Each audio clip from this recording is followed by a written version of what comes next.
चलिए आज class 12th का हम लोग टॉपिक जो स्टार्ट करेंगे बच्चों, जिसका नाम होगा लीनियर मैग्निफिकेशन और हिंदी में बोला जाएगा इसको रेखीय आवर्धन। देखिए वीडियो अपलोड इसीलिए नहीं पड़ा, कुछ परिस्थितियां खराब थी इसीलिए वीडियो आपका रुका था, इसके लिए आपसे क्षमा प्रार्थी हम। लेकिन आज चलिए फिर से शुरू करते हैं हम लोग।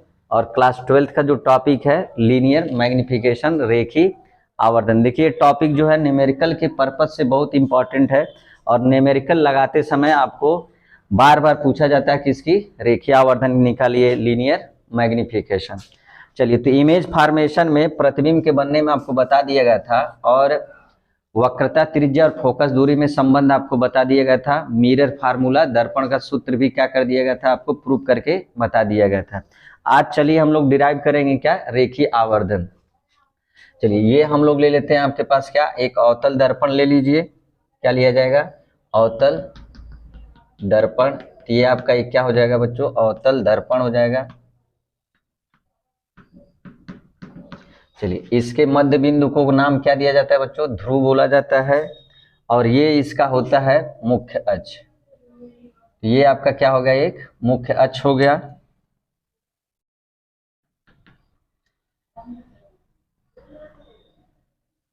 ये आपका क्या हो गया, मुख्य अक्ष। और ये आप लोग जानते हैं यहाँ पर एक क्या होगा, फोकस होगा। इसका एक वक्रता त्रिज्या होती है। मान के चलिए कि आपका यहाँ पर एक वस्तु रखा गया है, वक्रता केंद्र के पीछे रखा गया है। तो आप पहले इमेज बनाना सीखिए कि इमेज कैसे बनाएंगे हम लोग। और इमेज देखिए कैसे बनाते हैं, तो एक समांतर रेखा भेजिए। तो आप लोग ये जान चुके हैं, आपको बताया गया है लेक्चर में कि जब भी मुख्य अक्ष के समांतर क्या होगी, मुख्य अक्ष के समांतर कोई भी क्या होती है, प्रकाश की किरण जाती है तो दर्पण से परावर्तन के पश्चात वो फोकस से होकर जाती है। ये आपको बात बताया गया था इमेज फॉर्मेशन में। अब देखिए दूसरी जो लाइट होगी वो वक्रता केंद्र पर क्या करिए, गिरा दीजिए। तो वक्रता केंद्र पर पड़ने वाली प्रकाश की किरण क्या होती है, दर्पण से परावर्तन के पश्चात पुनः उसी माध्यम में क्या हो जाती है, वापस लौट जाती है। तो ये मान लीजिए आपका वस्तु है क्या, ए और बी हो गया बच्चों। अब यहाँ पर क्या होता है, देखिए यहाँ पर प्रतिबिंब आपका बना, तो यहाँ पर प्रतिबिंब का नाम दे दीजिए। यहाँ पर आपका हो जाएगा ए डैश और यहाँ पर हो जाएगा बी डैश हो जाएगा।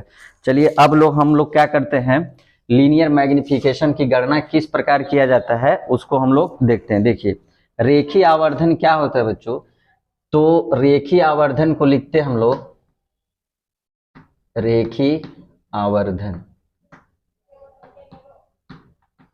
देखिए इसका जो परिभाषा होता है बच्चों, तो प्रतिबिंब की लंबाई क्या होता है, प्रतिबिंब की लंबाई और वस्तु की लंबाई।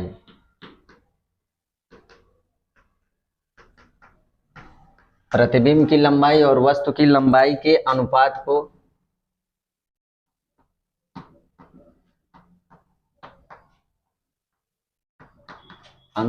को रेखीय आवर्धन कहा जाता है।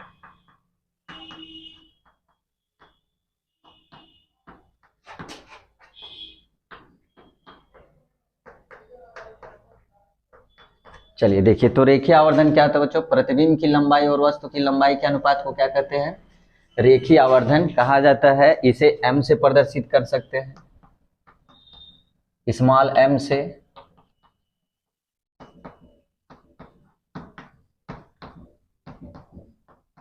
प्रदर्शित करते हैं। चलिए इसको फार्मूले के टर्म में लिखा जाए तो देखिए m बराबर क्या हो जाएगा आपका, प्रतिबिंब की लंबाई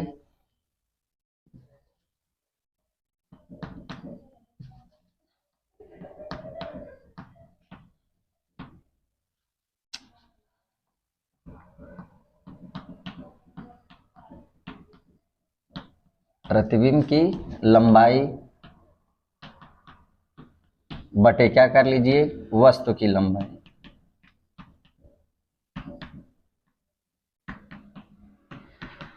तो इसी को बच्चों क्या बोलते हैं हम लोग, हाइट ऑफ इमेज भी बोलते हैं और इसको हाइट ऑफ ऑब्जेक्ट भी बोलते हैं।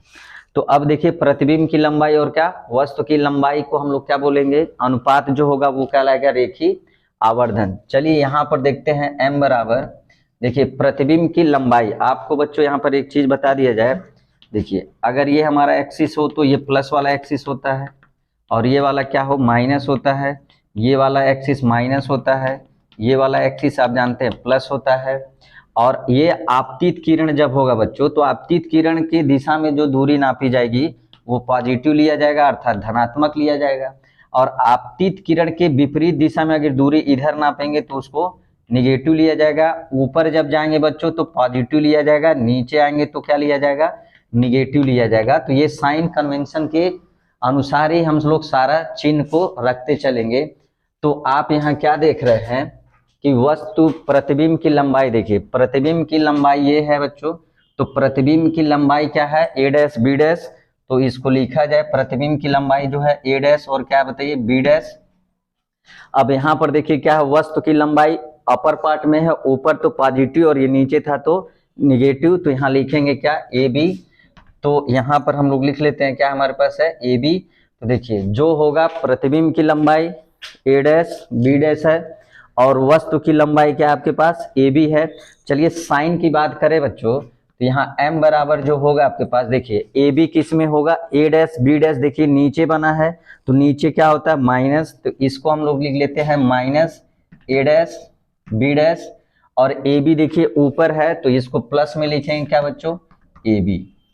तो ये रखा आपका क्या, लीनियर मैग्निफिकेशन, रेखीय आवर्धन हिंदी में बोलेंगे m equal to minus A dash B dash upon A B होगा बच्चों।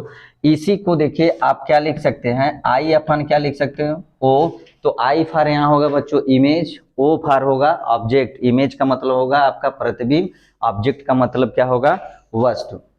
अब एक रिलेशन इसमें होता है बच्चों, क्या होता है कि अब देखिए लीनियर मैग्निफिकेशन किस में आया है, माइनस में बच्चों। देखिए रेखीय आवर्धन किस में आया है, माइनस में आया है। तो अगर रेखीय आवर्धन माइनस में आने का मतलब ये होगा बच्चों, तो माइनस चिन्ह यहाँ पर आपको नोट में बता दिया जाए। माइनस जो चिन्ह है, माइनस चिन्ह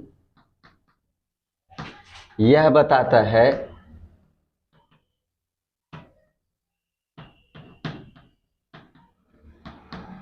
कि प्रतिबिंब जो बना है बच्चों, प्रतिबिंब उल्टा है। क्या बच्चों, प्रतिबिंब उल्टा है। तो यहाँ पर जो माइनस चिन्ह का आने का मतलब क्या बच्चों, लीनियर मैग्निफिकेशन अगर माइनस में आया है तो ये आपको बता रहा है कि जो प्रतिबिंब है वो कैसा बना है, उल्टा बना है बच्चों।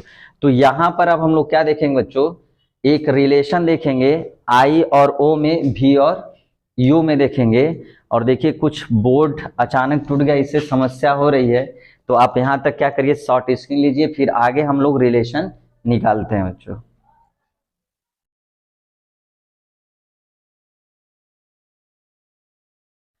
चलिए उम्मीद करते हैं कि आप इसका शॉर्ट स्क्रीन ले चुके होंगे, और फिर से हम लोग यहाँ पर एडजस्ट करके लिखते हैं। आपको कष्ट जो हो रहा है उसके लिए क्षमा प्रार्थी हम। चलिए अभी बच्चों हम लोग क्या लिखे थे कि m इक्वल टू क्या था आपके पास, minus A dash B dash अपान क्या था, ए बी। अभी हम बोले आप इसको आई अपान क्या लिख सकते हैं, ओ लिख सकते हैं। थोड़ा सा ज्योमेट्री है, ज्यामिति की हम लोग क्या करेंगे यहाँ पर थोड़ा सा यूज करेंगे बच्चों। देखिए कैसे, आप लोग जानते हैं बच्चों, देखिए अगर कोई हमारे पास दर्पण है और इस दर्पण का ये क्या है, पोल है। तो अगर पोल पर यदि प्रकाश की किरण गिराते हैं तो जितने एंगल से आती है, जब पोल पर गिराते हैं तो जितने एंगल से आती बच्चों उतने ही एंगल से वापस चली जाती है। कहाँ पर, जब ध्रुव पर गिराया जाता है तब। ये फिनोमिना देखिए यहाँ पर क्या करते हैं, यहाँ से हम क्या करते हैं, एक प्रकाश की किरण को इसी वस्तु से हम यहाँ पर क्या करते हैं, पोल पर क्या करेंगे बच्चों, गिरा देंगे ध्रुव पर। और ध्रुव पर जब प्रकाश की किरण गिरती है बच्चों तो जितने कोण से आती है उतने ही कोण से क्या चली जाती है बच्चों, वो वापस चली जाती है। तो जितने कोण से आएगी उतने ही कोण से क्या हो जाएगी, वापस। और जानते हैं देखिए ये नॉर्मल होगा, इसके सी वाली ये जो होगी, ये वाला एंगल अगर आई है बच्चों तो ये वाला एंगल आर होता है, क्योंकि angle I equal to angle R होता है प्रकाश के परावर्तन के नियम, ये आप जानते हैं। चलिए यहाँ पर बच्चों हम लोग दो ट्रायंगल की बात करेंगे, और दोनों ट्रायंगल कौन कौन सा है, तो हम यहाँ पर लेते हैं त्रिभुज। त्रिभुज देखिए क्या ले रहे हैं बच्चों, यहाँ पर त्रिभुज आपको दिखाई दे रहा है A dash B dash T. तो हम यहाँ पर ले लेते हैं बी डैश, ए डैश और पी, और दूसरा त्रिभुज क्या लेते हैं बच्चों, देखिए दूसरा त्रिभुज आपको दिखाई दे रहा है बी ए पी दिखाई दे रहा है, तो ये दूसरा त्रिभुज हम लोग ले लेते हैं क्या, बी ले लीजिए त्रिभुज बी ए, और क्या ले लीजिए पी ले लीजिए बच्चों। अब ये दिखाना है बच्चों हमको, देखिए इसमें आई, एंगल आई इक्वल टू क्या है आपके पास, एंगल आई इक्वल टू क्या है बताइए, आर। तो आप यहाँ पर लिख सकते हैं कि एंगल, आगे लिख सकते हैं एंगल आई इक्वल टू क्या होगा, एंगल आर होगा। देखिए जितने एंगल से आई है उतने एंगल से वापस जा रही है, तो एंगल आई इक्वल टू क्या होगा, एंगल आर होगा बच्चों।